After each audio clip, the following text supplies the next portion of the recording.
Se sob os passos dos grandes homens o impulso é a dúvida, a busca por respostas explica alguns de seus atos. Por quê? Por que não? A cada pergunta feita, um desafio proposto. E tudo o que parece limite, com a desobediência, pode virar avanço. Nos cientistas de todos os tempos e nos esportistas do mundo moderno, encontramos a mesma essência. Gente que a gente da ESPN misturou para fazer o tris Viajantes Radicais.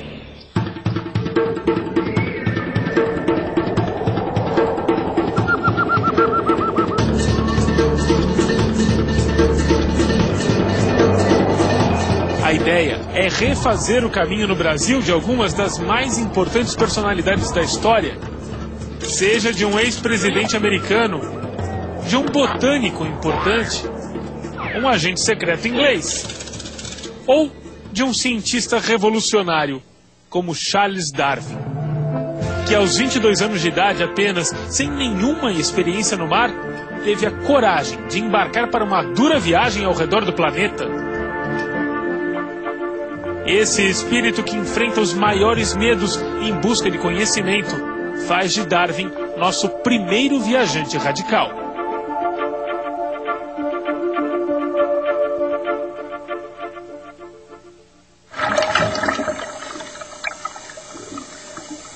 Não são parecidas as motivações da ciência e do esporte?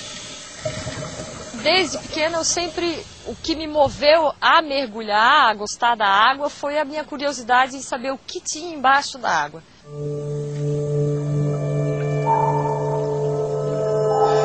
Quatro recordes mundiais de mergulho em apneia.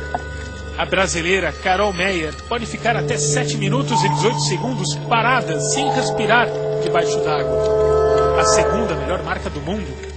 E já desceu a 91 metros de profundidade. Resultados que desmentem com folga limites impostos até pouco tempo atrás.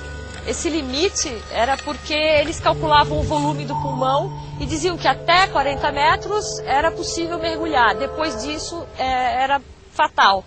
E o primeiro mergulhador que fez o recorde mundial abaixo dos 40 foi um brasileiro. Foi o Américo Santarelli. Ele fez 2 recordes seguidos abaixo de 40. Então, antes de Mayol, se existia um marco, era esse marco dos 40, e foi um brasileiro que passou. Pessoas na água que reagem como baleias, golfinhos, tartarugas. A tartaruga de couro, por exemplo, a Dermocheles coriaceae, ela junto com as cachalotes são um dos animais pulmonados que conseguem reter a respiração por maior tempo e conseguem atingir grandes profundidades, chegam a mais de 1000 metros. Então isso só com milhões de anos de evolução é suficiente para te capacitar a esse tipo de mergulho. E elas respiram 2, 3 respiradas, a única diferença é que elas ficam 20, 30 minutos embaixo e eu fico um pouquinho menos, né? Bem menos. Mas é interessante que a gente vê ela respirando da mesma forma.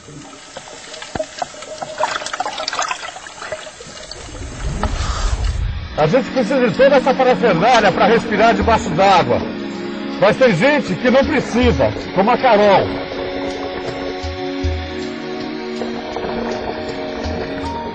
Mas como será isso possível? Como será que esse mecanismo, que essa herança permaneceu conosco durante tanto tempo, por milhões de anos?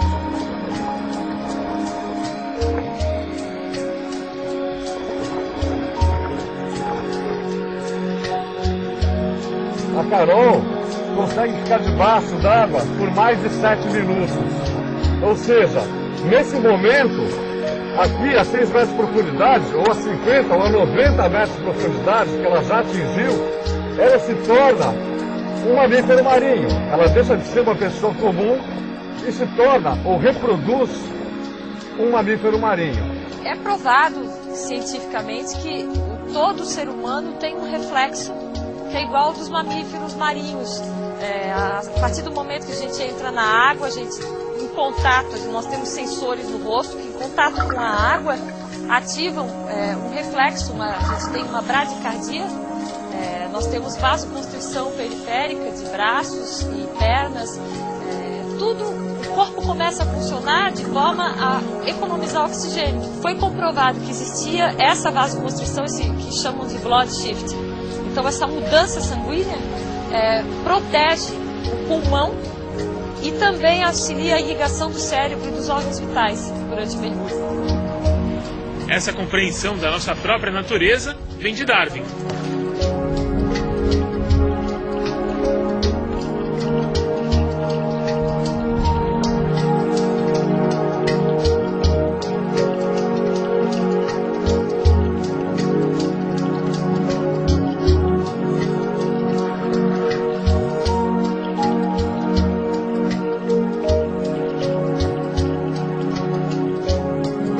Conseguir fazer um treinamento e conseguir condições para poder descer num lugar mais difícil ou num lugar onde tem mais peixe, aí eu realmente posso dizer que eu sou privilegiada.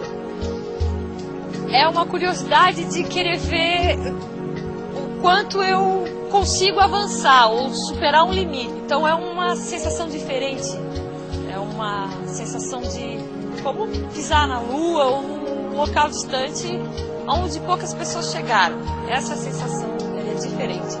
E ao mesmo tempo você se sente pequeno num universo imenso azul. Você se sente mais parte da natureza, se sente uma coisinha assim, pequenininha no azul. É uma sensação bem diferente.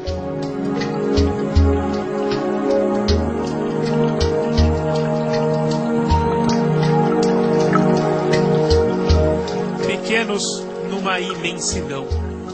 Uma tradução desse sentimento foi feita por Sigmund Freud, o pai da psicanálise, outro do time de Darwin que deixou a sociedade de pernas pro ar. No decurso do tempo, a humanidade teve de aguentar das mãos da ciência duas grandes ofensas a seu ingênuo amor próprio. A primeira foi quando percebeu que a Terra não era o centro do universo, mas apenas um pontinho no sistema de magnitude dificilmente compreensível. A segunda, quando a pesquisa biológica roubou-lhe o privilégio de ter sido criada especialmente e relegou o homem a descendente do mundo animal. Freud só não considerou que numa coisa chamada esporte, muita gente viria a sentir pelo mesmo motivo tremendo orgulho. A adaptação do homem aos ambientes não é só o marinho, né? Mas em outros esportes algumas mudanças acontecem também, que mostram como o ser humano ele pode se adaptar a uma condição extrema, né? E suportar situações limites que forcem, né, a parte fisiológica. The world is trying to tell you something, and you've got to be open to it, and then you think a little bit more, and you make some more observations. And he was doing this sort of unconsciously, but he was doing it, and he kept his mind open, but also, I think, his heart open, and he just he let it come to him. E sabe lá quanta tecnologia Darwin usou para descobrir tanto? Não foi muito mais do que essa lupa. E assim é que voltamos à raiz de tudo, a busca que aproxima a ciência e o esporte. A curiosidade que motiva esses viajantes radicais.